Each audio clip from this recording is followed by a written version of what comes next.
మనం August month రాశి ఫలాల గురించి మాట్లాడుకుంటున్నాం. ఇందులో ఒక్కొక్క రాశి కంటే 12 రాశుల వారికి ఈ ఆగస్టు మంత్లో ఎలా ఉంది ఏంటి అని తెలుసుకోబోయే ముందుగా ఈ ఆగస్టు మంత్ యొక్క విశిష్టత, అందులో ఉన్న పండగలు, పర్వదినాలు, విశేషాలు ఏంటో తెలుసుకున్నాము.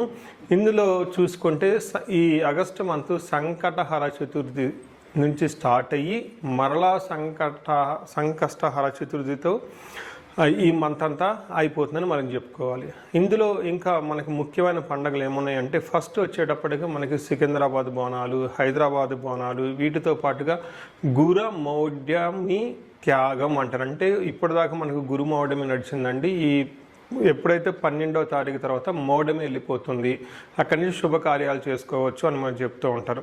వీటితో పాటుగా మనకి నాగపంచమి అని చాలామంది ఎక్కువగా చేస్తూ ఉంటారు. ఎవరైతే కాలసర్పదోషాలు, నాగ అన్న పేరు పెట్టుకున్న, మానస అన్న పేర్లు పెట్టుకున్న వాళ్ళంతా కూడాను ఈ యొక్క పిల్లలు కావాలనుకునే వాళ్ళు ముఖ్యంగా చాలా ఇంపార్టెంట్ నాగపంచమి అందరూ సెలబ్రేట్ చేసుకోవాలి. ఆ తర్వాత మనకు వచ్చేది వరమహాలక్ష్మి వ్రతం మనం చేసుకుంటాం. అందరం చాలా కళ్ళ పండగ శోభాయమానంగా. అది 21వ తారీఖు ఉంటుంది.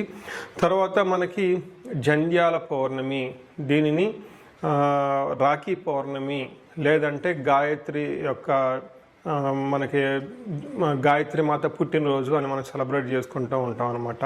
ఈ ప్రకారంగా అనేక రకమైన శుభకార్యాలు, తర్వాత శ్రావణ మాసం కూడా మనకు స్టార్ట్ అవుతుంది.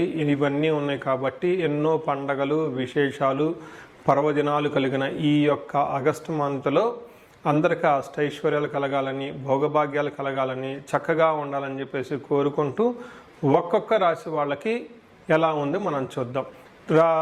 ఇందులో మనకి జ్యోతిష శాస్త్రం ప్రకారం కనుక గమనించుకుంటే ఈ ఆగస్టు మంత్లో ఇందాక చెప్పుకున్న విశేషాలతో పాటుగా 4 గ్రహాలు కూడా మారుతూ ఉన్నాయండి. ఈ గ్రహాలు మారే గ్రహాలు చూసుకుంటే ఫస్ట్ శుక్రుడు ఆగస్టు 1నే మారుతూ ఉన్నారు. సెకండ్న కుజుడు మారుతూ ఉన్నాడు. బుధుడు 5వ తారీఖు మారుతూ ఉన్నారు. సూర్యుడు వచ్చేటప్పటికి 17వ తారీఖు మారుతూ ఉన్నారన్నమాట. ఇలా 4 గ్రహాలు ఈ ఆగస్టు మాసంలో మారటంతో 12 రాశుల వారికి ఎలా ఉంది ఏంటి అనేది మనం చూద్దాం. ధనుస్సు రాశి వారికి ఆగస్టు మంత్ చూసుకుంటే కొంచెం జాగ్రత్తగా, కేర్ఫుల్గా ఉండవలసిన మాసం అని మనం చెప్పుకోవచ్చు.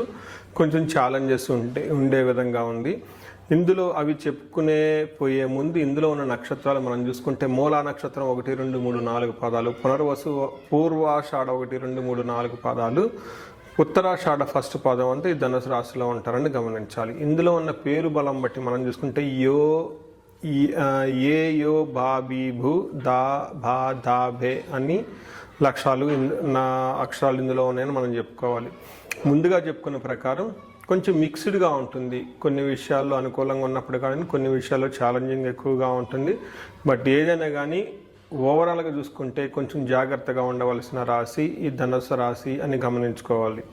ఇందులో ముఖ్యంగా చూసుకుంటే వీళ్ళకి వాతావరణం అంతా లఘు గోచారం, సూక్ష్మ గోచారం ప్రకారం ద్వేషం, శోకం, పుత్రలాభార్థ మాత్ కలహం అని చెప్తారంటే ఇందులో మీ చుట్టూ ఉండే వాతావరణం ద్వేషించినట్లు ఉంటుంది.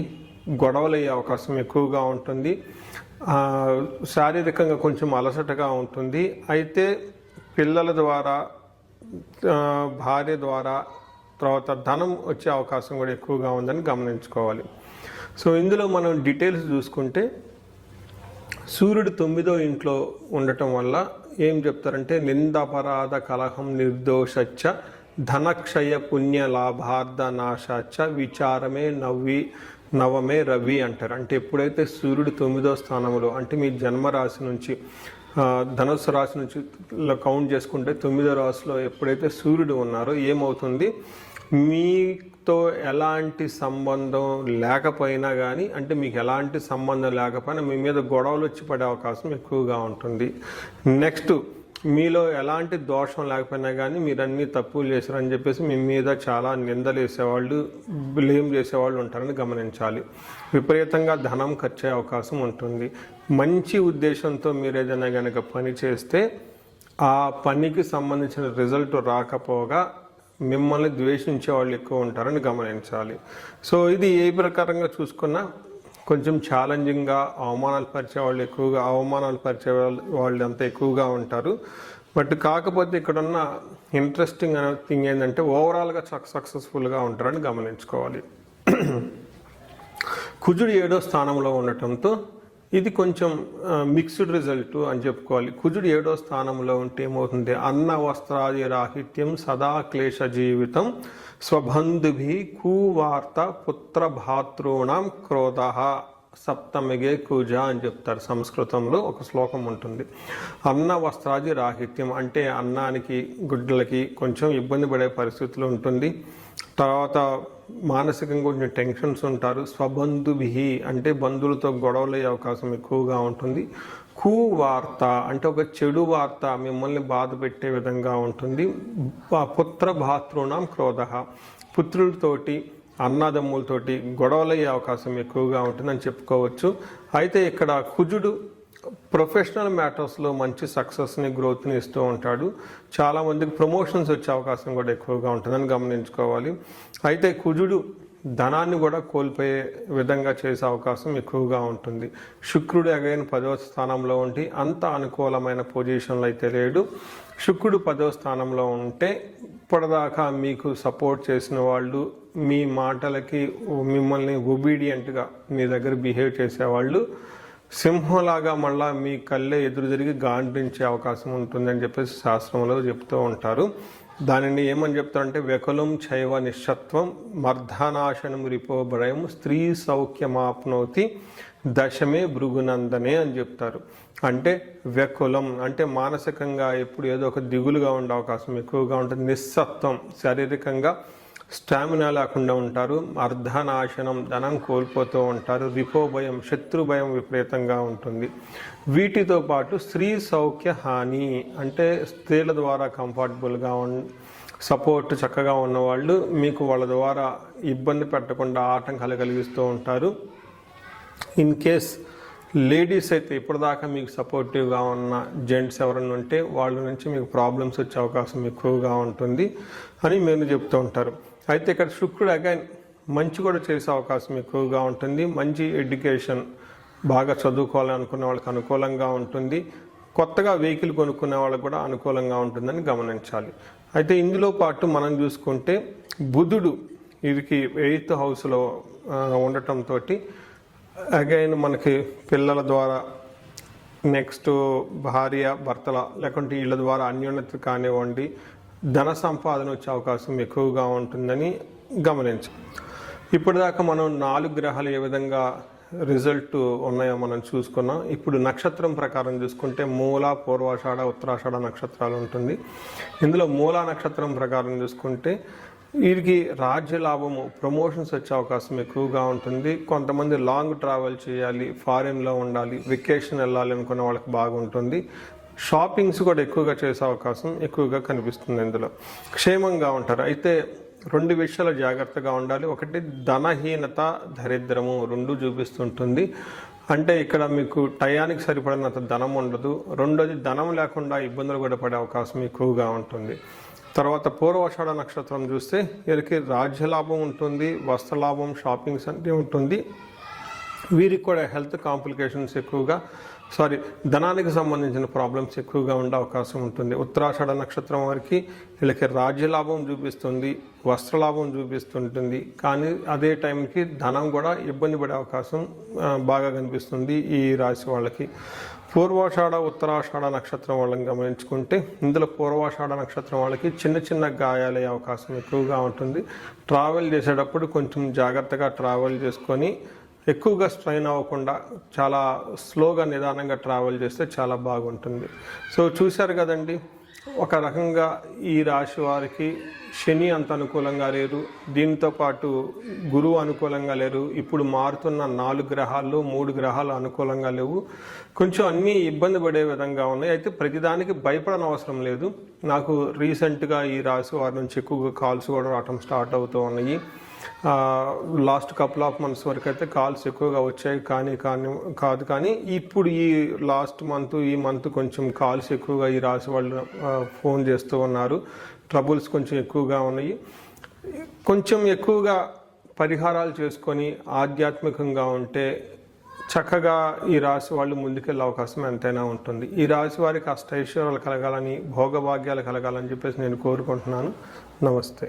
సో చూశారు కదండి, ఈ రాశి వాళ్ళు ఇప్పటివరకు ఎలా ఉందో గమనించారు. అయితే ఇప్పటిదాకా నేను చెప్పుకున్న దాన్ని గోచార ఫలితాలు అంటారు. ఇది మీకు ఒక 30 to 35, 40% మాత్రమే అప్లై అవుతుంది. ఇండివిజువల్గా మీ యొక్క జాతకాన్ని చూపించుకుంటే దాంట్లో మిగతా 50-60% మనకు ఎలా ఉంటుందో తెలుస్తుంది. టోటల్గా మీ యొక్క ఇండివిజువల్ జాతకాన్ని చూడటం ప్లస్ ఇది రెండు కలుపుకుంటే కరెక్ట్గా యాక్యురేట్గా ప్రిడిక్షన్ వస్తుంది. సో ఎవరికైనా గనక మీకు ఏదైనా గనక ఇప్పటిదాకా చెప్పుకున్న దానికి మనకి డిఫరెంట్గా ఉంది, ప్రాబ్లంగా ఉంది, ఇబ్బందులు పడుతున్నామని అనుకుంటే ఒక్కసారి ఇండివిజువల్గా జాతకం చూపించుకోండి. ఈ జనరల్గా నేను ఒక రీసెర్చ్ చేస్తున్నాను. 40 years ±5 అంటే ఎవరికైనా 35 to 45 ఈ ఏజ్ బ్రాకెట్లో ఉండి మీకు సక్సెస్ఫుల్గా ట్రాక్ రికార్డు ఉంది లైఫ్లో, అంటే బాగా చక్కగా చదువుకున్నారు, చక్కగా మేనేజర్ లెవెల్ ఒక పొజిషన్లో ఉన్నారు, ఈ వయసులో అగైన్ అరౌండ్ 40, 45, 50 ఇలా ఈ ఏజ్లో కనుక ఉండి మీకు సడన్గా లైఫ్లో గ్యాప్ వచ్చిందంటే, అంటే ఒకవేళ జాబ్ పైన అన్ఎక్స్పెక్టెడ్గా, లేదంటే బిజినెస్లో విపరీతమైన లాసులు వచ్చినా, లేదంటే వేరే కారణాల వల్ల లైఫ్లో మీరు ఆగిపోయినట్లు కనుక ఫీలింగ్ వస్తే ఇండివిజువల్గా మీ జాతకం చూపించుకోవడం చాలా ఇంపార్టెంట్. ఈ వయసులో జనరల్గా శాపాలు అని ఉంటాయి. మాతృశాపం, పితృశాపం, గురుశాపం, సర్పశాపం, ఇలా ఏమైనా శాపాలు యాక్టివేట్ అయి ఉన్నాయా అవేంటో తెలుసుకొని వాటికి సంబంధించిన పరిహారాలు చేసుకోవాలి. అంతేకాకుండా మీకు ఇండివిజువల్గా నడుస్తున్న దశాభుక్తి అని ఉంటుంది. ఈ దశాభుక్తి యొక్క గ్రహాలు, అవి గ్రహ దోషాలు ఏమైనా ఉన్నాయో తెలుసుకోవడం కూడా చాలా ఇంపార్టెంట్. సో ఈ ఏజ్ బ్రాకెట్లో ఎవరైతే ఉన్నారో 40 ±5 years కెరియర్లో స్లో అనుకున్న వాళ్ళు ఇండివిజువల్ జాతకం చూపించుకొని ఇలా టోటల్ హారోస్కోప్ని స్కాన్ చేయించుకొని అందులో శాపాలు ఏమైనా ఉన్నాయా, గ్రహ దోషాలు ఏమైనా ఉన్నాయా, అవి సంబంధించిన బ్లాకేజెస్ ఉంటే అవి పరిహారాలు చేసుకోవటం వల్ల తొలగించుకుంటే లైఫ్ అనేది చాలా స్మూత్గా వెళ్తుంది, ముందుకెళ్తుందని మీరు తెలుసుకోవాలి. సో ఇంకా కొంతమందికి ఏమైనా కనుక సమస్యలు ఉంటే సమస్యకు సంబంధించి కూడా పరిష్కారాలు మనం చూసుకోవచ్చు.